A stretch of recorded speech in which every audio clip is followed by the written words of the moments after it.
Hi dear students, all are welcome. ഇന്നത്തെ ക്ലാസ്സിൽ നമ്മൾ ഡിസ്കസ് ചെയ്യുന്നത് സെക്കൻഡ് സെമസ്റ്റർ ബികോമിൻ്റെ ഫിനാൻഷ്യൽ അക്കൗണ്ടിങ് ആണ്. അതിൽ ചാപ്റ്റർ 5 ആണ്. ചാപ്റ്റർ 5 നമുക്കറിയാം financial statements of joint stock companies. Joint stock കമ്പനിയുടെ ഫിനാൻഷ്യൽ സ്റ്റേറ്റ്മെൻറ്റ്സ് ആണ് ഈ ചാപ്റ്റർ ഡിസ്കസ് ചെയ്യുന്നത്. അപ്പോൾ ആദ്യമായിട്ട് നമ്മൾ ഇന്നത്തെ പ്രധാന ടോപ്പിക്കുകൾ ഏതെല്ലാം നോക്കാം. ആദ്യമായി നമ്മൾ ഇൻട്രൊഡക്ഷൻ ടു ഫിനാൻഷ്യൽ സ്റ്റേറ്റ്മെൻറ്റ്സ്, അതിൻ്റെ മീനിങ്, അങ്ങനെയുള്ള കുറച്ച് കാര്യങ്ങൾ ഡിസ്കസ് ചെയ്യുന്നു. അതിനുശേഷം ഫിനാൻഷ്യൽ സ്റ്റേറ്റ്മെൻറ്റുകളുടെ ടൈപ്സ്, പിന്നീട് ബാലൻസ് ഷീറ്റിൻ്റെ ഫോം, കമ്പനി ബാലൻസ് ഷീറ്റിൻ്റെ ഫോർമാറ്റ്, അതിനുശേഷം ഈ ബാലൻസ് ഷീറ്റിലെ ഓരോ ഐറ്റം, അതിൻ്റെ എക്സ്പ്ലനേഷൻ. ഇത്രയും കാര്യങ്ങളാണ് ഇന്നത്തെ ക്ലാസ് നമ്മൾ പ്രധാനമായും ചർച്ച ചെയ്യുന്നത്. ഇനി ഇൻട്രൊഡക്ഷനിലേക്ക് പോവാം. Introduction to financial statements. Financial statements എന്ന് പറഞ്ഞാൽ നമുക്ക് അറിയാം എന്താണുള്ളത്. The accounts of statements prepared at the end of an accounting period are called financial statements. ഒരു അക്കൗണ്ടിങ് പീരീഡിൻ്റെ എൻഡിൽ പ്രിപ്പയർ ചെയ്യുന്ന സ്റ്റേറ്റ്മെൻറ്റുകളാണ് അല്ലെങ്കിൽ അക്കൗണ്ടുകളാണ് നമ്മൾ ഫിനാൻഷ്യൽ സ്റ്റേറ്റ്മെൻറ്റ്സ് എന്ന പേരിൽ അറിയപ്പെടുന്നത്. ഇതിൻ്റെ preparation of final accounts of A company is compulsory under section 128 of the companies act 2013. Companies act 2013 പ്രകാരം, അതിൽ സെക്ഷൻ 128 പ്രകാരം ഒരു കമ്പനിയുടെ ഫൈനൽ അക്കൗണ്ടുകൾ പ്രിപ്പയർ ചെയ്യുക എന്നുള്ളത് ഒരു കമ്പനിയെ സംബന്ധിച്ചോളം നിർബന്ധമായിട്ടുള്ളൊരു കാര്യമാണ്. You need to ensure standardized presentation and for easy comparability. The format of balance sheet and statement of profit and loss has been prescribed in the Schedule 3rd of Companies Act 2030. ഇനി ഈ ഓരോരോ കമ്പനികളും അവരുടെ presentation രീതി, അവർ financial information present ചെയ്യുന്നത് ഒരു standardised ഫോർമാറ്റിലാവണം. അതോടൊപ്പം തന്നെ അതിൻ്റെ ഈസി കമ്പാരബിലിറ്റി. ഇതിനു വേണ്ടിയിട്ട് കമ്പനീസ് ആക്ടിൽ ഷെഡ്യൂൾ 3 ആ കമ്പനി പ്രിപ്പയർ ചെയ്യേണ്ട, ഏതൊരു കമ്പനിയാണെങ്കിലും അത് പ്രിപ്പയർ ചെയ്യേണ്ട ബാലൻസ് ഷീറ്റ്, അതുപോലെ തന്നെ അതിൻ്റെ statement of profit and loss, ഇതിൻ്റെ എല്ലാം ഒരു ഫോർമാറ്റ് കൊടുത്തിട്ടുണ്ട്. അഡീഷണലി INDAS എന്ന് വെച്ചാൽ ഇന്ത്യൻ അക്കൗണ്ടിംഗ് സ്റ്റാൻഡേർഡ് എന്നാണ്. Additionally Indian accounting standard 1 lays down the basic requirements for the presentation of financial statements. ഈ ഷെഡ്യൂൾ 3 കൊടുത്തതിന് പുറമെ Indian accounting standard 1 financial statements present ചെയ്യേണ്ടതിൻ്റെ ബേസിക് ആയിട്ടുള്ള റിക്വയർമെന്റ്സ്, അതിൻ്റെ ആവശ്യകതകൾ എന്തൊക്കെയാണെന്നുള്ള കാര്യം കൂടെ ഇന്ത്യൻ അക്കൗണ്ടിംഗ് സ്റ്റാൻഡേർഡ് 1 അഡീഷണൽ ആയിട്ട് എക്സ്പ്ലെയിൻ ചെയ്യുന്നുണ്ട്. ഇനി രണ്ടാമത്തെ പ്രധാന കാര്യം ടൈപ്സ് ഓഫ് ഫിനാൻഷ്യൽ സ്റ്റേറ്റ്മെൻറ്റ്സ് ആണ്. ഫിനാൻഷ്യൽ സ്റ്റേറ്റ്മെൻറ്റുകളുടെ types. According to Indian accounting standard, a complete set of financial statements comprises the following. Indian accounting standard പ്രകാരം ഫിനാൻഷ്യൽ സ്റ്റേറ്റ്മെൻറ്റ്സ് എന്ന് പറയുമ്പം അതിൽ വരുന്ന കാര്യങ്ങൾ എന്തെല്ലാം എന്നുള്ളതാണ്. ഇപ്പോൾ താഴെ പറയുന്ന ലിസ്റ്റ് നമുക്ക് നോക്കാം. 1, ബാലൻസ് ഷീറ്റ്.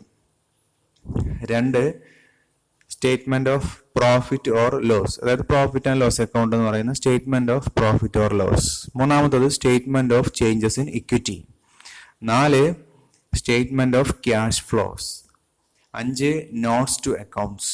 ഈ 5 കാര്യങ്ങളാണ് നമ്മൾ ഫിനാൻഷ്യൽ സ്റ്റേറ്റ്മെന്റ്സ് എന്ന് പറയുമ്പോൾ അതിനകത്ത് വരുന്ന കാര്യങ്ങൾ. ഒരു കമ്പനിയെ സംബന്ധിച്ചോളം ഇതെല്ലാം അവർ പ്രിപ്പയർ ചെയ്യൽ നിർബന്ധമായിട്ട് വരുന്നു. ഇനി മൂന്നാമതായി നമ്മൾ ഡിസ്കസ് ചെയ്യുന്നത് ഫോം ഓഫ് കമ്പനി ബാലൻസ് ഷീറ്റാണ്. കമ്പനി ബാലൻസ് ഷീറ്റിന്റെ രൂപം എങ്ങനെയാണെന്നുള്ളതാണ്. കമ്പനീസ് ആക്ട് 2013 പ്രകാരം ഒരു കമ്പനി ബാലൻസ് ഷീറ്റിന്റെ ഫോർമാറ്റ് എങ്ങനെ. അപ്പം അതിലേക്ക് പോകുന്നതിന് മുമ്പ് നമുക്ക് ബാലൻസ് ഷീറ്റ് എന്താണെന്ന് നോക്കാം. നമുക്ക് നേരത്തെ പഠിച്ചിട്ടുള്ള കാര്യമാണ് statement of financial position, SOFP or balance sheet. അപ്പം അതിന് പറയുന്ന മറ്റൊരു പേരാണ് സ്റ്റേറ്റ്മെന്റ് ഓഫ് ഫിനാൻഷ്യൽ പൊസിഷൻ. നമുക്കറിയാം, the balance sheet is A statement of assets and liabilities of A business enterprise on A particular day. ഒരു പർട്ടിക്കുലർ ഡേയിൽ ഒരു business സ്ഥാപനത്തിന്റെ അസറ്റ്സിന്റെയും അതുപോലെ ലയബിലിറ്റീസിന്റെയും സ്റ്റേറ്റ്മെന്റിനെയാണ് നമ്മൾ ബാലൻസ് ഷീറ്റ് എന്ന് പറയുന്നത്. ഇനി ബാലൻസ് ഷീറ്റ് എന്ത് കാണിക്കുന്നു എന്നുള്ളതാണ്. It shows what the business owns, that means the assets of the business, and what it owes, that means its liabilities at the end of the accounting period. ഒരു accounting പീരീഡിന്റെ എൻഡിൽ ഒരു business സ്ഥാപനം എന്താണ് on ചെയ്യുന്നത്, അതിന് അസറ്റായിട്ട് എന്തുണ്ട്, അതോടൊപ്പം തന്നെ ആൻഡ് വാട്ട് ഇറ്റ് ഓസ്, അത് മറ്റുള്ളവരോട് എന്താണ് ബാധ്യതയായിട്ടിരിക്കുന്നത് അല്ലെങ്കിൽ കടപ്പെട്ടിരിക്കുന്നത്, അതിനകത്ത് ലാബിലിറ്റീസ് എന്ന് പറയുന്നു. അപ്പൊ ഒരു പർട്ടിക്കുലർ അക്കൗണ്ടിങ് പീരീഡിന്റെ എൻഡിൽ ഒരു ബിസിനസ്സിന് സ്വന്തമായിട്ട് എന്തുണ്ട്, മറ്റുള്ളവർക്ക് അത് എന്ത് കൊടുക്കാനുണ്ട്, ഇത് ആണ് ആക്ച്വലി ഒരു ബാലൻസ് ഷീറ്റ് കാണിക്കുന്നത്. ഇനി ഈ ബാലൻസ് ഷീറ്റിലെ information, the information may be presented one after the other in A vertical format. ഓരോ കാര്യങ്ങളും ഒന്നിനു ശേഷം മറ്റൊന്ന് വെർട്ടിക്കൽ ആയിട്ടാണ് അത് ലംബമായ രീതിയിലാണ് അത് കാണിച്ചിട്ടുള്ളത്. അത് നമുക്ക് ഇനി അതിന്റെ ഫോർമാറ്റ് കാണുമ്പം മനസ്സിലാവും. നമുക്ക് ബാലൻസ് ഷീറ്റിന്റെ ഫോർമാറ്റ് നോക്കാം. ഇതാണ് കമ്പനി ബാലൻസ് ഷീറ്റിന്റെ ഫോർമാറ്റ്. ആദ്യം നമ്മൾ നെയിം ഓഫ് ദ കമ്പനി കാണിക്കും, അതിനുശേഷം ബാലൻസ് ഷീറ്റ് ആസെറ്റ്. അപ്പൊ ഇതിന്റെ ഫോർമാറ്റ് നോക്ക്. പർട്ടിക്കുലേഴ്സ്, അതിനുശേഷം 3 കോളംസ് വരുന്നു. Not number, figures as at the end of current year. ഇപ്പൊ ഈ വർഷത്തിലെ നമ്മൾ പ്രിപ്പയർ ചെയ്യുന്ന വർഷത്തിലെ ഫിഗേഴ്സ് ഈ കോളത്തിൽ കാണിക്കുന്നു. Then figures as at the end of the previous year, previous ഇയറിലെ ഫിഗേഴ്സും കാണിക്കുന്നു. പിന്നെ ഇവിടെ പർട്ടിക്കുലേഴ്സിൽ ആദ്യം വരുന്ന അസറ്റ്സ് ആണ്. അസറ്റ്സിന്റെ സബായിട്ട് നോൺ കറന്റ് അസറ്റ്സ് എന്നുള്ള ക്ലാസിഫിക്കേഷൻ വരുന്നു. അതിൽ കുറെ ഐറ്റംസ് ഉണ്ട്, ഒരു 8-10 ഐറ്റംസ് അതിൽ പ്രധാനമായിട്ടും ലൈൻ ഐറ്റംസ് ആയിട്ട് വരുന്നു. ഇപ്പൊ നോൺ കറന്റ് അസറ്റ്സ് എന്നാണ് അത് പറയുന്നത്. ഡീറ്റെയിൽസ് നമുക്ക് പിന്നീട് എക്സ്പ്ലെയിൻ ചെയ്യാം. ഇനി അതിനുശേഷം രണ്ടാമത്തെ ഹെഡിൽ കറന്റ് അസറ്റ്സ്. അപ്പൊ അസറ്റ് സൈഡിനെ 2 ആയിട്ട് ഡിവൈഡ് ചെയ്യുന്നു, നോൺ കറന്റ് അസറ്റ്സും കറന്റ് അസറ്റ്സും. അത് രണ്ടും കൂടെ വരുന്നതോടുകൂടെ ഇവിടെ അസറ്റ്സുകൾ അവസാനിക്കുകയാണ്. അപ്പോൾ ടോട്ടൽ അസറ്റ് വരുന്നു. അപ്പൊ ഇതാണ് അസറ്റ് സൈഡ്. നേരത്തെ ഉണ്ടായിരുന്ന ഹൊറിസോണ്ടൽ ഫോം അല്ല, നമ്മൾ പറഞ്ഞു വെർട്ടിക്കൽ ആണെന്നുള്ളത്. അപ്പൊ ഇതില് അസറ്റ്സ് 2ആയിട്ട് ക്ലാസിഫൈ ചെയ്യുന്നു, നോൺ കറന്റ് അസറ്റ്സും അതുപോലെ കറന്റ് അസറ്റ്സും. അതിനകത്തൊക്കെ ഓരോരോ ഐറ്റംസ് വരുന്നുണ്ട്, അത് നമുക്ക് ഡീറ്റെയിൽ ആയിട്ട് എക്സ്പ്ലെയിൻ ചെയ്യാം പിന്നീട്.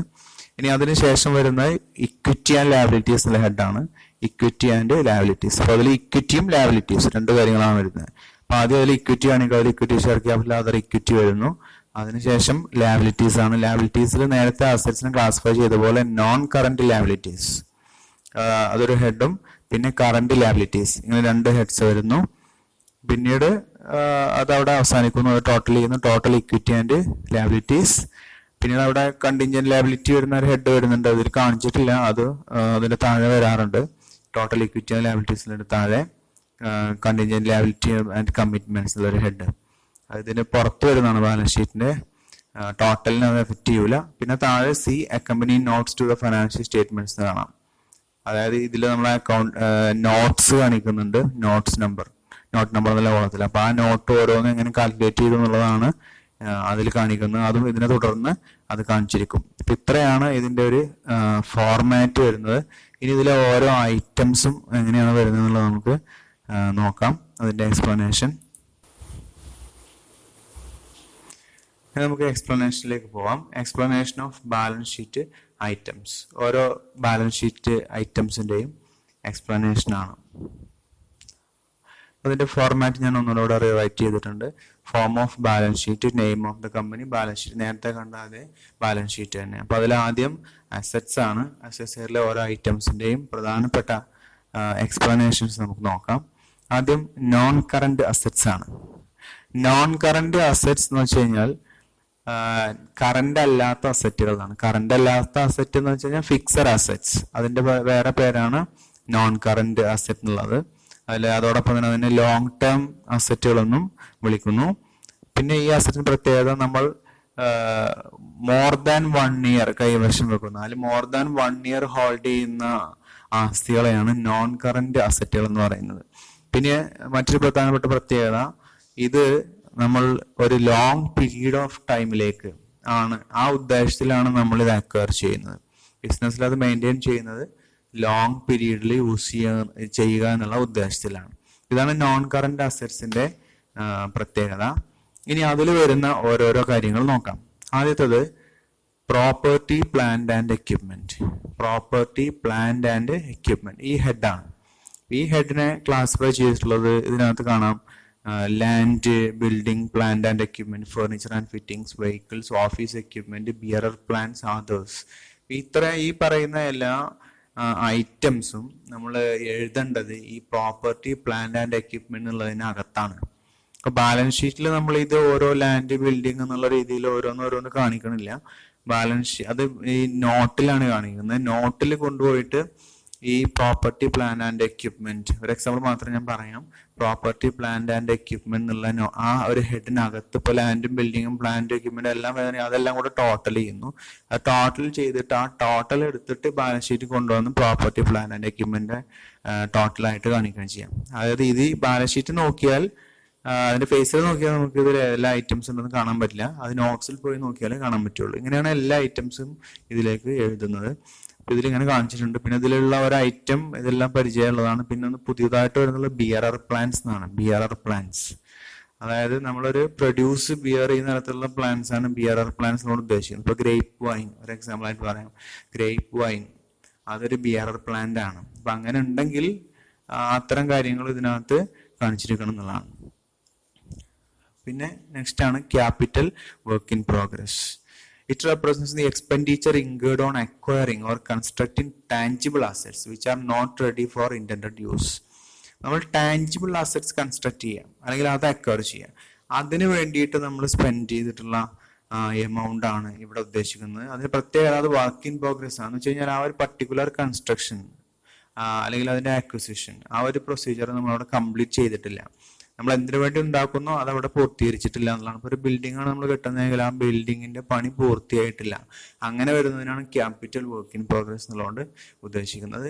നെക്സ്റ്റ് വൺ ഇൻവെസ്റ്റ്മെന്റ് പ്രോപ്പർട്ടി ആണ്. Investment property Indian accounting standard 40 define ചെയ്യുന്നുണ്ട്. ഇൻവെസ്റ്റ്മെന്റ് പ്രോപ്പർട്ടി എങ്ങനെയാണ്? As land or building or both which is held to earn rental or capital appreciation or both. Indian accounting standard 40 പ്രകാരം land ആവാം അല്ലെങ്കിൽ building ആവാം അല്ലെങ്കിൽ രണ്ടും കൂടെ ആവാം.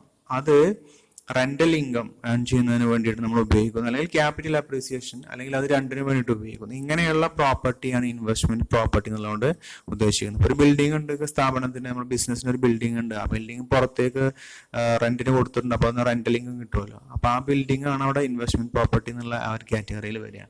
ഇങ്ങനെ ഉള്ള ഇൻവെസ്റ്റ്മെന്റ് ആണ് ഇൻവെസ്റ്റ്മെന്റ് പ്രോപ്പർട്ടി.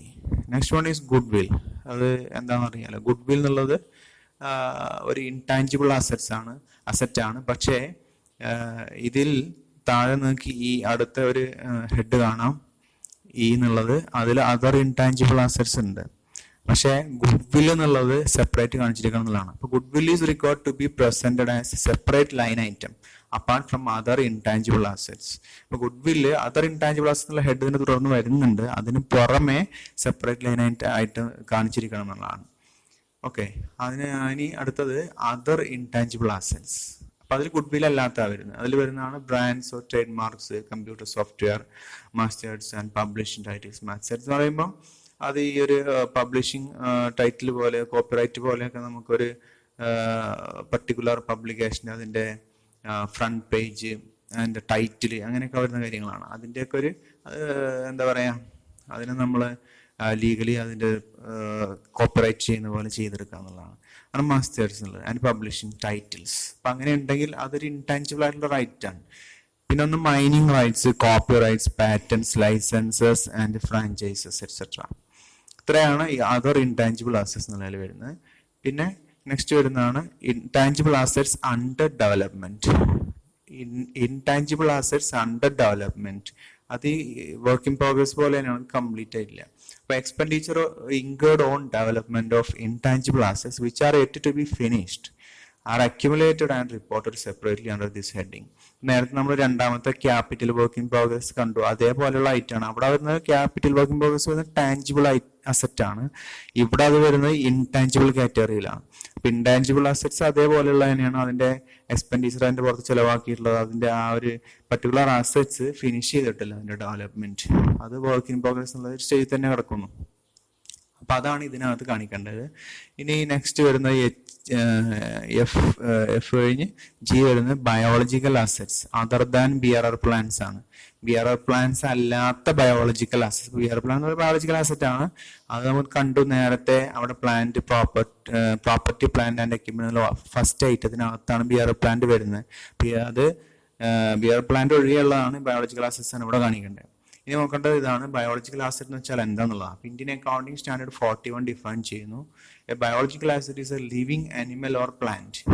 ലിവിങ് ആയിട്ടുള്ള ആനിമൽ ആവാം അല്ലെങ്കിൽ പ്ലാന്റ് ആവാം, അതിനാണ് ബയോളജിക്കൽ ആസെറ്റ് എന്ന് പറയാം. അപ്പോൾ ആസ് സച്ച് നമുക്ക് കാണാൻ ചില examples: sheep, trees in timber plantation, dairy cattle, cotton, plants, sugar cane, fruit trees, rubber trees, etc. All these are examples for biological assets. അപ്പോൾ ഇത്രയും കാര്യങ്ങളാണ് അതിൽ വരുന്നത്.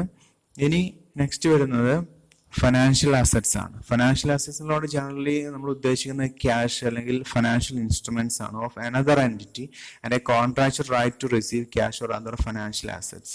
ഒരു കോൺട്രാക്ച്വൽ റൈറ്റ് ഉണ്ടാവും, നമുക്ക് ക്യാഷോ അല്ലെങ്കിൽ മറ്റ് ഫിനാൻഷ്യൽ അസറ്റ്സോ കിട്ടാനുള്ള കോൺട്രാക്ച്വൽ റൈറ്റ്സ് അവിടെ സ്ഥാപനത്തിനുണ്ടായിരിക്കും. അത്തരം അസറ്റ്സ് ആണ് ഫിനാൻഷ്യൽ അസറ്റ്സ് എന്നുള്ള കാറ്റഗറിയിൽ വരുന്നത്. അതിൽ പ്രധാനമായിട്ടും 4 തരത്തിലുള്ള അസറ്റ്സ് ആണുള്ളത്. ഒന്ന് ഇൻവെസ്റ്റ്മെന്റ് ആണ്, അതായത് മറ്റുള്ള സ്ഥാപനത്തിൽ നമ്മൾ ഇൻവെസ്റ്റ് ചെയ്യുന്നു. അത് നോൺ കറന്റ് അസറ്റ് ആണ്, അത് പ്രത്യേകം മനസ്സിലാക്കി വെക്കുക. നോൺ കറന്റ് എന്ന് വെച്ച് കഴിഞ്ഞാൽ ലോങ് ടൈമിലേക്കുള്ളതാണ് ഫിക്സഡ്. അപ്പോൾ ഫിക്സഡ് ലോങ് ടൈം ഇൻവെസ്റ്റ്മെന്റ്സ് ആണ് ഇവിടെ അതിനകത്ത് ഉദ്ദേശിക്കുന്നത്, ഇൻവെസ്റ്റ്മെന്റ്സ് ഉള്ളതുകൊണ്ട്. ഇനി രണ്ടാമത്തേത് ട്രേഡ് റിസീവബിൾസ് ആണ്.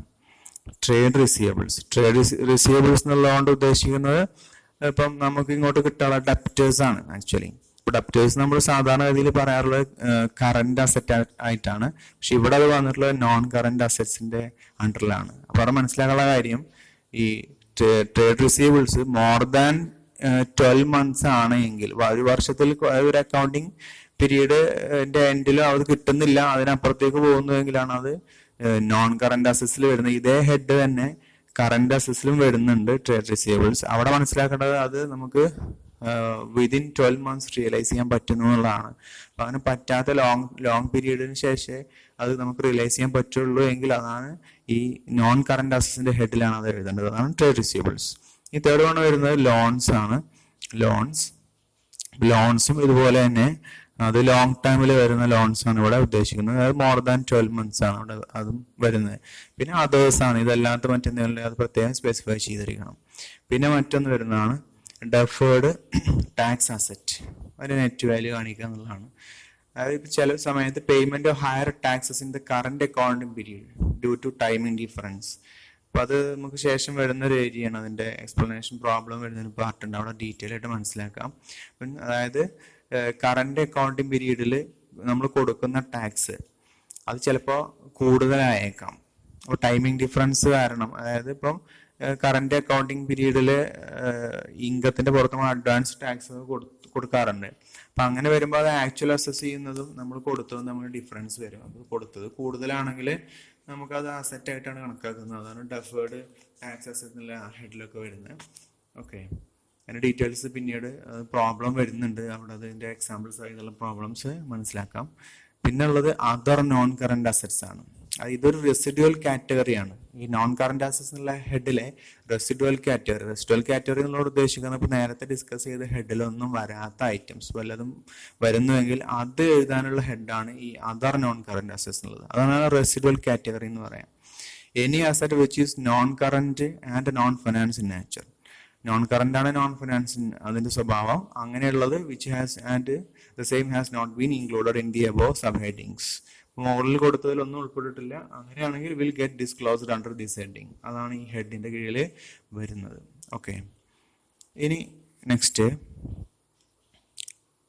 കറന്റ് അസറ്റ്സ് എന്നുള്ള ഹെഡാണ്. അപ്പൊ ആദ്യം നമ്മൾ ഡിസ്കസ് ചെയ്ത് നോൺ കറന്റ് അസറ്റ്സ് ആണ്. ഇതിൽ കറന്റ് അസറ്റ്സിൽ എന്താണെന്ന് നമുക്കറിയാം.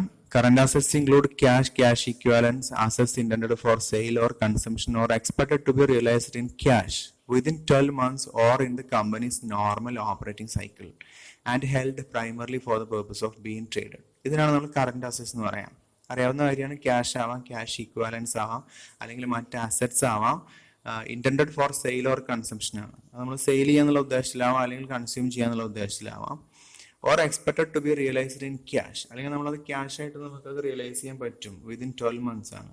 അപ്പോൾ 12 മന്ത്സ് എന്ന് പറയുമ്പോൾ ഒരു 1 ഇയറിനകത്ത്, അതല്ലെങ്കിൽ ആ ഒരു കമ്പനിയുടെ നോർമൽ ഓപ്പറേറ്റിംഗ് സൈക്കിൾ എത്രയാണോ അതിനകത്ത് നമുക്കത് റിയലൈസ് ചെയ്യാൻ പറ്റും. ആ ഒരു രീതിയിലുള്ള അസറ്റുകളെയാണ് നമ്മൾ കറന്റ് അസറ്റുകൾ എന്ന് പറയുന്നത്. ഇനി അതിൽ വരുന്ന പ്രധാന ഐറ്റംസ് നോക്കാം. 4 കാര്യങ്ങളാണ് പ്രധാനമായിട്ട് വരുന്നത്. ഒന്ന് ഇൻവെന്ററീസ് ആണ്. ഇൻവെന്ററി എന്ന് പറഞ്ഞാൽ എന്താണെന്നുള്ളതാണ്. അതിൽ 3 കാര്യങ്ങളാണ് ഇൻവെന്ററിയിൽ വരുന്നത്. ഒന്ന്, goods held for consumption in production process. Production പ്രോസസ്സിൽ കൺസ്യൂം ചെയ്യാൻ വേണ്ടി കൈവശം വെച്ചിട്ടുള്ള ഗുഡ്സ്, അത് ഇൻവെന്ററി എന്നതിന്റെ ഡെഫിനിഷനിൽ വരുന്നതാണ്. രണ്ടാമത്, ഗുഡ്സ് ലൈങ് ഇൻ പ്രൊഡക്ഷൻ സൈക്കിളാണ്. പ്രൊഡക്ഷൻ സൈക്കിളിൽ ഓൾറെഡി എൻ്റർ ചെയ്തിട്ടുള്ള ഗുഡ്സ് ആണ് goods lying in production cycle, അതും ഇൻവെന്ററി ആണ്. മൂന്നാമത്, ഗുഡ്സ് ഹെൽഡ് ഫോർ സെയിലാണ്. സെയിലിന് വേണ്ടിയിട്ടുള്ള ഗുഡ്സ്, ഇപ്പോൾ ഫിനിഷ്ഡ് പ്രോഡക്ട്സ് ആണ്, അപ്പോൾ അതും ഇൻവെന്ററി ആണ്. ഈ 3 കാര്യങ്ങളാണ് ഇൻവെന്ററിക്കകത്ത് വരുന്നത്. രണ്ടാമത് വരുന്നതാണ് ഫിനാൻഷ്യൽ ആസറ്റ്സ്. ഫിനാൻഷ്യൽ ആസറ്റ്സ് നമ്മൾ നേരത്തെ മനസ്സിലാക്കി. Financial assets generally mean cash, financial instruments of another entity and a contract's right to receive cash or other financial assets. അതിനാണ് നമ്മൾ ഫിനാൻഷ്യൽ ആസറ്റ്സ് എന്ന് പറയാം. അതിൽ ഇനി കറന്റ് നാച്ചർ ഉള്ളതിൽ വരുന്നത് ഒന്ന് പ്രധാനപ്പെട്ടതാണ് ഇൻവെസ്റ്റ്മെന്റ്സ്. ഇൻവെസ്റ്റ്മെന്റ്സ് എന്ന് പറഞ്ഞാൽ നമുക്ക് നേരത്തെ കണ്ടു, ലോങ് ടൈം ആണ് നേരത്തെ കണ്ടത്. നോൺ കറന്റിൽ ഇവിടെ വരുന്നത് കറന്റ് ഇൻവെസ്റ്റ്മെന്റ്സ് ആണ്. അപ്പോൾ these investments are intended to be sold within 12 months. ഈ ഇൻവെസ്റ്റ്മെന്റ് നമ്മൾ 12 മാസത്തിനകത്ത് തന്നെ അത് സെയിൽ ചെയ്യും. അതാണ് ആ ഒരു ഇന്റൻഷനോട് കൂടിയിട്ടുള്ള ഇൻവെസ്റ്റ്മെന്റ്സ് ആണിത്. അല്ലെങ്കിൽ or within the companies operating സൈക്കിളാണ്. നോർമൽ ഓപ്പറേറ്റിംഗ് സൈക്കിളാണ് ഉദ്ദേശിക്കുന്നത്. അതിനകത്ത് അത് നമ്മൾ എന്ത് ചെയ്യുന്നു, അതിനെ റിയലൈസ് ചെയ്യുന്നു. ഇതിലെ എക്സാമ്പിളാണ് ഇക്വിറ്റി ഇൻസ്ട്രുമെന്റ്സ്, അതുപോലെ പ്രിഫറൻസ് ഷെയർസ്, ഗവൺമെന്റ് സെക്യൂരിറ്റീസ്. ഇതെല്ലാം ഈ കറന്റ് ഇൻവെസ്റ്റ്മെന്റ്സിനുള്ള എക്സാമ്പിൾസ് ആണ്. അതായത് ഈ കമ്പനിക്ക് പർട്ടിക്കുലർ ബിസിനസ്സിന് മറ്റു കമ്പനികളിലോ അല്ലെങ്കിൽ ഗവൺമെന്റിന്റെ സെക്യൂരിറ്റീസ് ഒക്കെ അവർ അതിൽ കൊണ്ടുപോയിട്ട് ഇൻവെസ്റ്റ് ചെയ്യാന്നുള്ളതാണ്. ഇനി നെക്സ്റ്റ് വരുന്നതാണ് ട്രേഡ് റിസീവബിൾസ്. അത് നമ്മൾ നേരത്തെ ഞാൻ ഡിസ്കസ് ചെയ്തു. ട്രേഡ് റിസീവബിൾസിൽ includes debtors and bills receivables to be realised within 12 months or within the normal operating cycle of the company. കമ്പനിയുടെ നോർമൽ ഓപ്പറേറ്റിംഗ് സൈക്കിളിനകത്ത്, അതല്ലെങ്കിൽ 12 months. ഇത് രണ്ടാണെങ്കിലും അത് ട്രേഡ് റിസീവബിൾസ് കറന്റ് കാറ്റഗറിയിൽ നമുക്ക് ഉൾപ്പെടുത്താം. ഇതേ ഹെഡ് തന്നെ നോൺ കറന്റിൽ വരുന്നുണ്ട്. അവിടെ ആകുമ്പോൾ മോർ ദാൻ 12 months വരും. ആ വ്യത്യാസം ശ്രദ്ധിക്കണം. അപ്പോൾ അതിൽ ഏതിലാണോ ക്വസ്റ്റ്യനിൽ അത് പ്രത്യേകിച്ച് കാണാൻ പറ്റുന്നുണ്ടെങ്കിൽ അതിനനുസരിച്ച് ഹെഡ് മാറ്റി എഴുതണം. ഓക്കെ. മറ്റൊന്നാണ് ക്യാഷ് ആൻഡ് ക്യാഷ് ഇക്വാലൻസ്. അപ്പോൾ ഇതിൽ ഇൻക്ലൂഡ് ചെയ്യുന്നത് ക്യാഷ് ഇൻ ഹാൻഡ്, അതുപോലെ തന്നെ ഡിമാൻഡ് ഡെപ്പോസിറ്റ്സ് വിത്ത് ബാങ്ക്സ്. ബാങ്ക്സിലുള്ള ഡിമാൻഡ് ഡെപ്പോസിറ്റ്സും അതുപോലെ തന്നെ ക്യാഷ് ഇൻ ഹാൻഡും ആണ് ക്യാഷ് ആൻഡ് ക്യാഷ് ഇക്വാലൻസ് എന്നുള്ള ഉദ്ദേശിക്കുന്നത്. ഇനി ക്യാഷ് ഇക്വാലൻസ് പ്രത്യേകത, cash equivalents are the short term highly liquid investments that are readily convertible in to known amounts of cash.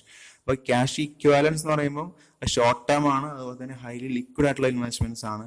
അത് നമുക്ക് എപ്പോൾ പണത്തിന് അത്യാവശ്യം വന്നു കഴിഞ്ഞാലും അത് നമുക്ക് റെഡിലി ക്യാഷ് ആയിട്ട് കൺവേർട്ട് ചെയ്യാൻ പറ്റും. അപ്പോൾ അങ്ങനെ ക്യാഷ് ആയിട്ട് കൺവേർട്ട് ചെയ്യാൻ വെളിപ്പുറത്തുള്ള അത്തരം അസറ്റ്സ് ആണ് ഈ ക്യാഷ് ഇക്വാലൻസ് എന്നോട് ഉദ്ദേശിക്കുന്നത്. ഇനി മറ്റൊന്ന് bank balance and other than above ആണ്. അത് പറയുന്നില്ല. ഇനി മൂന്നാമത്തെ വരെയുള്ള മറ്റ് ബാങ്ക് ബാലൻസ് ആണ്. പിന്നെ ഉള്ളത് ലോൺസ്. ലോൺസിൽ loans include loans expected to be realised within 12 months. 12 monthsനകത്ത് റിയലൈസ് ചെയ്യാവുന്ന, ഇവിടെ എല്ലാം ശ്രദ്ധിക്കേണ്ട കറന്റിന്റെ കാറ്റഗറിയിലെല്ലാം 12 months ആണ്. 12 monthsനകത്ത് റിയലൈസ് ചെയ്യാൻ പറ്റുന്ന നമ്മൾ എക്സ്പെക്ട് ചെയ്യുന്ന ലോൺസ് ആണ് കറന്റ് അസറ്റ്സ് അകത്തുള്ള ലോൺസിൽ ഉൾപ്പെടുത്തേണ്ടത്. Also includes security deposits given for various purposes during the ordinary course of business. ഒരു ബിസിനസിന്റെ ആ നോർമൽ റണ്ണിങ്ങിൽ സാധാരണ സംഭവ വികാസങ്ങളിൽ സെക്യൂരിറ്റി ഡെപ്പോസിറ്റ് ആയിട്ട് കൊടുക്കുന്ന എമൗണ്ടുകൾ ഉണ്ടെങ്കിൽ അത് ഇതിനകത്ത് ഉൾക്കൊള്ളുന്നതാണ്. ലോങ് ടേം ആണെങ്കിൽ അത് നോൺ കറന്റ് കാറ്റഗറിയിലേക്ക് പോകുന്നു. ഷോർട്ട് ടേം ആയിട്ട് കൊടുത്തിട്ടുള്ള ലോൺസ് ആണ് കറന്റ് അസറ്റ്സിൽ ഉൾപ്പെടുത്തുന്നത്. ഇനി മറ്റൊന്ന് അതേഴ്സ് ആണ് അവിടെ വരുന്നത്. ഇനി അതിലുള്ള 6ാമത്തെ വരുന്ന അതേഴ്സ് ആണ്. അതേഴ്സ് എന്തെങ്കിലും ഉണ്ടെങ്കിൽ ഇതിൽ പെടാത്തുണ്ടെങ്കിൽ സ്പെസിഫൈ ചെയ്യണം. ഇനി അതിലെ 3ാമത്തെ പ്രധാന കാറ്റഗറിയാണ് current tax assets. Current tax asset ആണ്. അപ്പോൾ ഒരു companies are required to pay advance tax on estimated taxable income for the year. ഈ വർഷത്തെ എസ്റ്റിമേറ്റഡ് ആയിട്ടുള്ള ടാക്സബിൾ ഇൻകത്തിന്റെ പുറത്ത് അഡ്വാൻസ് ടാക്സ് കൊടുക്കേണ്ടി വരുന്നു. നേരത്തെ അപ്പുറത്ത് നമ്മൾ ഡിസ്കസ് ചെയ്ത പോലെ it may happen that the amount of tax already paid in respect of current and prior periods.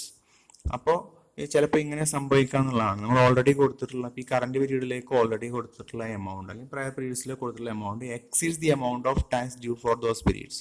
ആ പർട്ടിക്കുലർ പീരീഡിലേക്ക് കൊടുത്ത ആ എമൗണ്ടിനെ കൊടുക്കേണ്ടുന്ന എമൗണ്ടിനേക്കാൾ കൂടുതലാവാം. എന്ന് വെച്ച് കഴിഞ്ഞാൽ കൂടുതൽ എക്സസ് ആയിട്ട് എമൗണ്ട് നമ്മൾ കൊടുത്തു എന്നർത്ഥം. അപ്പോൾ the excess taxes of paid is recognised as an asset. അപ്പോൾ അങ്ങനെ എക്സസ് കൊടുത്തതിന് നമ്മൾ അസറ്റ് ആയിട്ടാണ് റെക്കഗ്നൈസ് ചെയ്യുന്നത്. അങ്ങനെ ഉണ്ടെങ്കിൽ അത് കറന്റ് ടാക്സ് അസറ്റ് എന്നുള്ള കാറ്റഗറിയിൽ എഴുതാം. പിന്നെ മറ്റൊന്നുള്ളത് അതർ കറന്റ് അസറ്റ്സ് ആണ്. ഇപ്പോൾ നേരത്തെ നോൺ കറന്റിൽ കണ്ട പോലെ ഇതിൻ്റെ റെസിഡ്യുവൽ കാറ്റഗറിയാണ് എന്ന് വെച്ച് കഴിഞ്ഞാൽ ഓൾറെഡി എക്സ്പ്ലെയിൻ ചെയ്തു. നേരത്തെ ഡിസ്കസ് ചെയ്തതിലൊന്നും പെടാത്ത ഐറ്റംസ് ഉണ്ടെങ്കിൽ അതാണ് ഈ ഹെഡിനകത്ത് കൊണ്ടുവന്ന് എഴുതേണ്ടത്, അതർ കറന്റ് അസറ്റ്സ്. ഇതിൽ രണ്ട് ക്ലാസിഫിക്കേഷൻ മെയിനായിട്ട് വരുന്നത്, ഒന്ന് അഡ്വാൻസസ് അതർ ദാൻ ക്യാപിറ്റൽ അഡ്വാൻസും, രണ്ട് അതർ അഡ്വാൻസസ് ആണ്. അതിൽ പ്രധാനമായിട്ട് വരുന്ന പ്രീപെയ്ഡ് എക്സ്പെൻസ്, അതുപോലെ income earned but not received, ഇതൊക്കെ കോമൺ ആയിട്ട് വരുന്ന ഐറ്റംസ് ആണ്. ഈ പ്രീപെയ്ഡ് എക്സ്പെൻസുകൾ, income earned but not received എന്ന് പറയുന്ന ഐറ്റംസ്, ഇതെല്ലാം ഇതിൻ്റെ അതർ കറന്റ് അസറ്റ്സ് എന്നുള്ള കാറ്റഗറിയിലാണ്. ഇതോടുകൂടി അസറ്റ്സിന്റെ ആ ഒരു ഭാഗം അവസാനിക്കുന്നു. ഇനി ഇത്രയും ഭാഗം നമ്മളിവിടെ ഫിഗേഴ്സ് ഒക്കെ എഴുതും. നമുക്കൊരു ശരിക്കുള്ള ഒരു ഒറിജിനൽ ആയിട്ടുള്ള ഒരു ബാലൻസ് ഷീറ്റ് ഇതിന്റെ അവസാനം നമുക്ക് കാണാം. അപ്പോൾ അതിൽ എഴുതുന്ന രീതി മനസ്സിലാവും. അപ്പോൾ ഇത്രയും എഴുതിയിട്ട് ഇത് ടോട്ടൽ അസറ്റ്സ് ഇവിടെ കൊടുത്തിട്ടുണ്ട്, ടോട്ടൽ അസറ്റ്സ്. അപ്പോൾ നമ്മളതിനെ ടോട്ടൽ ചെയ്യുന്നു, ഇവിടെ വെച്ചിട്ട് ടോട്ടൽ ചെയ്യും. ഓക്കെ. പിന്നെ അതിനുശേഷം വരുന്ന ഇക്വിറ്റി ആൻഡ് ലാബിലിറ്റീസ് ആണ്. ഇക്വിറ്റി ആൻഡ് ലാബിലിറ്റീസ്, അതിൽ ആദ്യം വരുന്നതാണ് ഇക്വിറ്റി. നോക്കാം. Equity represents the claim of share holders over the assets owned by the company. കമ്പനിയുടെ അസറ്റ്സ്, കമ്പനി ഓൺ ചെയ്യുന്ന അസറ്റ്സിന്റെ പുറത്ത് ഷെയർ ഹോൾഡേഴ്സിന്റെ ക്ലെയിം എത്രത്തോളം ഉണ്ടോ അതാണ് അവരുടെ equity.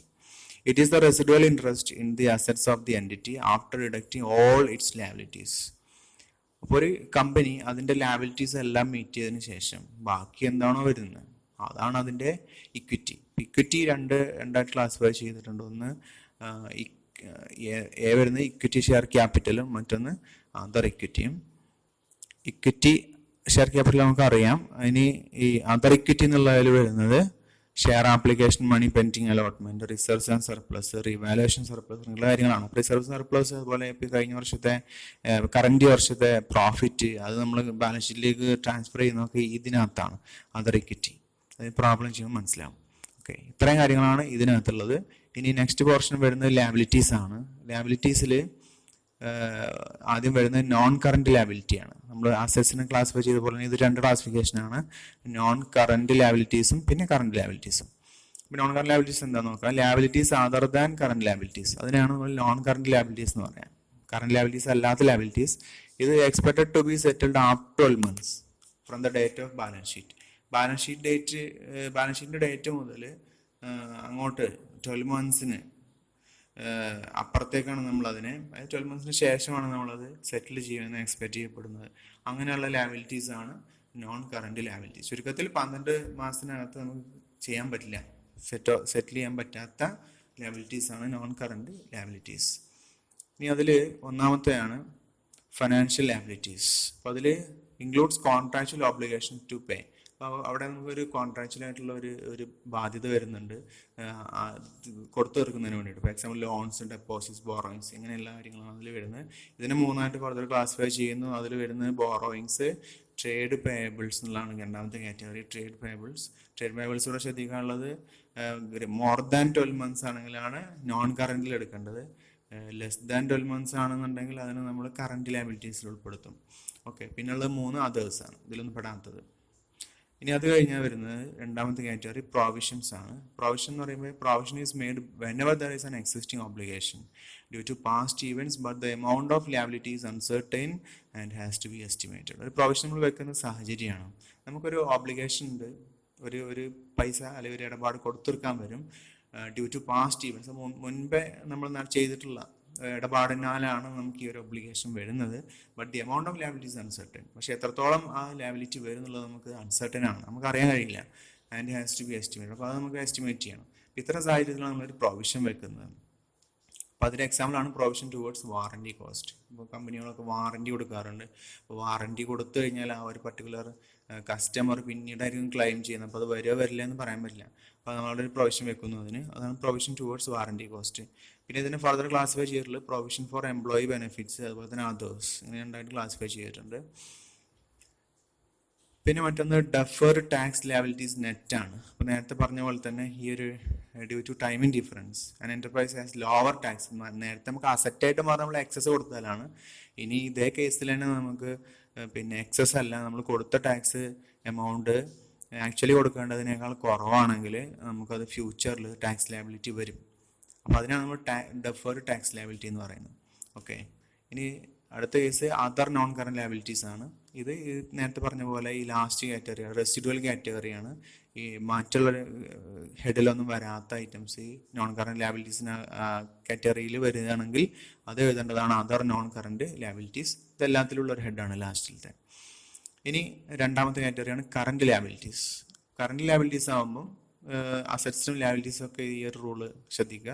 Expected to be paid within 12 months ആണ് from the date of balance sheet or within the normal operating cycle of the entity. അപ്പോൾ അതിൻ്റെ ആ നോർമൽ ഓപ്പറേറ്റിംഗ് സൈക്കിളിനകത്ത് അല്ലെങ്കിൽ 12 മാസത്തിനകത്ത് ബാലൻസ് ഷീറ്റ് ഡേറ്റ് മുതൽ കൊടുക്കാൻ കഴിയുന്ന തരത്തിലുള്ള ലയബിലിറ്റീസ് ആണ് കറന്റ് ലയബിലിറ്റീസ്. ഇനി അതിലുള്ളത് ഒന്നാണ് ഫൈനാൻഷ്യൽ ലയബിലിറ്റീസ്.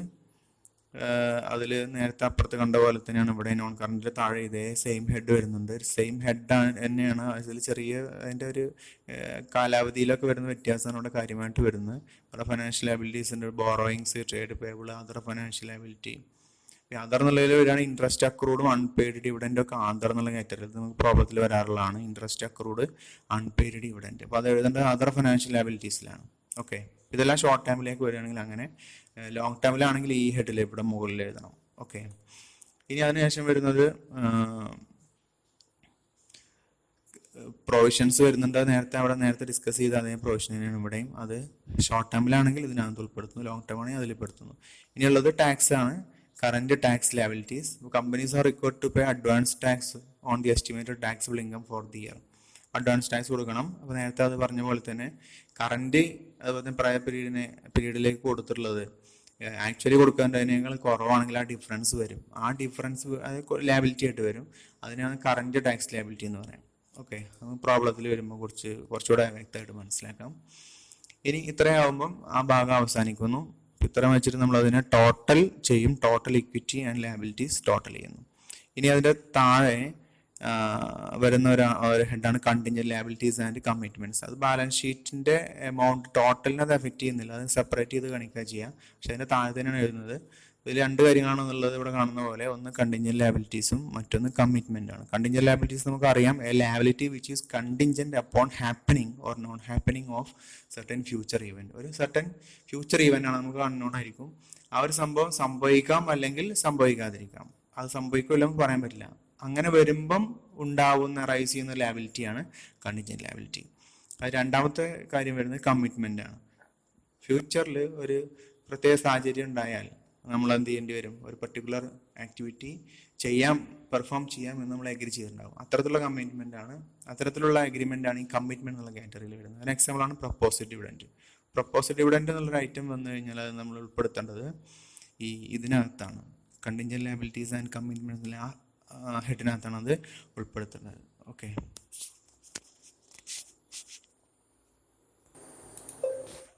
ഇനി അടുത്തത് നമുക്കൊരു ഒറിജിനൽ ബാലൻസ് ഷീറ്റ് നോക്കാം.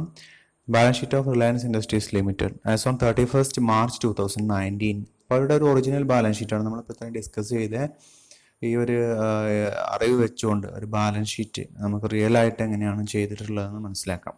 ഓക്കെ, ഇവിടെ ബാലൻസ് ഷീറ്റ് കാണാൻ കൺസോളിഡേറ്റഡ് ബാലൻസ് ഷീറ്റ് ആണ്. Asset 31st March 2019. ഇപ്പോൾ ഒരു അസറ്റ്സ് കൊടുത്തിട്ടുണ്ട്. ആദ്യം കാണിച്ചിട്ടുള്ള നോൺ കറന്റ് അസറ്റ്സ് ആണ്. ഇവിടെ നോട്ട് നമ്പർ കാണാം 111 അങ്ങനെ കൊടുത്തിട്ടുണ്ട്. അതിനുശേഷം കറന്റ് ഇയറിലെ ഫിഗേഴ്സ് കൊടുത്തിട്ടുണ്ട്. അതിനോടൊപ്പം തന്നെ കഴിഞ്ഞ വർഷത്തെ ഫിഗേഴ്സും കൊടുത്തിട്ടുണ്ട്. നമ്മൾ ഫോർമാറ്റിൽ കണ്ടതാണ്. ഇവിടെ നോൺ കറന്റ് അസറ്റ്സിൽ പ്രോപ്പർട്ടി, പ്ലാൻ ആൻഡ് എക്യുപ്മെന്റ് അതെല്ലാം അതുപോലെ ഉണ്ട്. Capital work in progress, goodwill, അവരുടെ ഐറ്റംസ് ഉള്ളതൊക്കെ അവർ കാണിച്ചിട്ടുണ്ട്. അതിനുശേഷം കറന്റ് അസറ്റ്സ് കൊടുത്തിട്ടുണ്ട്. അതിനുശേഷം total current assets total assets കാണിച്ചിട്ടുണ്ട്. ഇത് അസറ്റ്സ് ആയിട്ട് ഇവിടെ ടോട്ടൽ വന്നു. അതിനുശേഷം നേരത്തെ കണ്ട പോലെ ഇക്വിറ്റി ആൻഡ് ലയബിലിറ്റീസ് ആണ്. അതിൽ ഇക്വിറ്റി ഉണ്ട്, equity share capital, other equity എല്ലാം ഉണ്ട്. അതിനുശേഷം അടുത്ത ഹെഡ് വരുന്ന ലയബിലിറ്റീസ് ആണ്. അതിൽ നോൺ കറന്റ് ലയബിലിറ്റീസ് എന്നുള്ള ഹെഡ് കാണിച്ചിട്ടുണ്ട്. അതിനുശേഷം കറന്റ് ലയബിലിറ്റീസ്, അങ്ങനെ ടോട്ടൽ ഇക്വിറ്റി ആൻഡ് ലയബിലിറ്റീസ് വന്നിട്ടുണ്ട്. പിന്നെ അതിൻ്റെ അക്കൗണ്ടിങ് നോട്ട്സ് കൊടുത്തിട്ടുണ്ട്. കണ്ടിൻജന്റ് ലയബിലിറ്റി ഒന്നും അവർ കാണിച്ചിട്ടില്ല. ഓക്കെ, അപ്പോൾ ഇതാണ് ഇതിൻ്റെ ഒരു മോഡല്. അപ്പോൾ ഇത്തരത്തിലുള്ള ഒറിജിനൽ ബാലൻസ് ഷീറ്റുകൾ നോക്കിക്കഴിഞ്ഞ് കഴിഞ്ഞാൽ നമ്മൾ ചെയ്ത കാര്യങ്ങൾ നമുക്ക് കുറച്ചുകൂടെ വ്യക്തമായിട്ട് മനസ്സിലാക്കാൻ പറ്റും. അപ്പോൾ ഇത്രയാണ് നമ്മൾ ഇന്ന് ഡിസ്കസ് ചെയ്തിട്ടുള്ള ക്ലാസ്. അപ്പോൾ എല്ലാ ആളുകൾക്കും ഇന്നത്തെ ക്ലാസ് മനസ്സിലായി എന്ന് വിചാരിക്കുന്നു. മനസ്സിലായെങ്കിൽ നിങ്ങൾ ലൈക്ക് ചെയ്യുക, അതുപോലെ ഷെയർ ചെയ്യുക. ഇനിയും സബ്സ്ക്രൈബ് ചെയ്യാത്ത ആളുകളുണ്ടെങ്കിൽ ഈ ചാനൽ സബ്സ്ക്രൈബ് ചെയ്യുക. ഇത്രയും സമയം ക്ലാസ് കേട്ടിരുന്ന എല്ലാവർക്കും നന്ദി. കാര്യങ്ങളൊക്കെ പറഞ്ഞ് മനസ്സിലായി എന്ന് വിചാരിക്കുന്നു. നിങ്ങളുടെ അഭിപ്രായങ്ങൾ അറിയിക്കുക. Okay, thank you.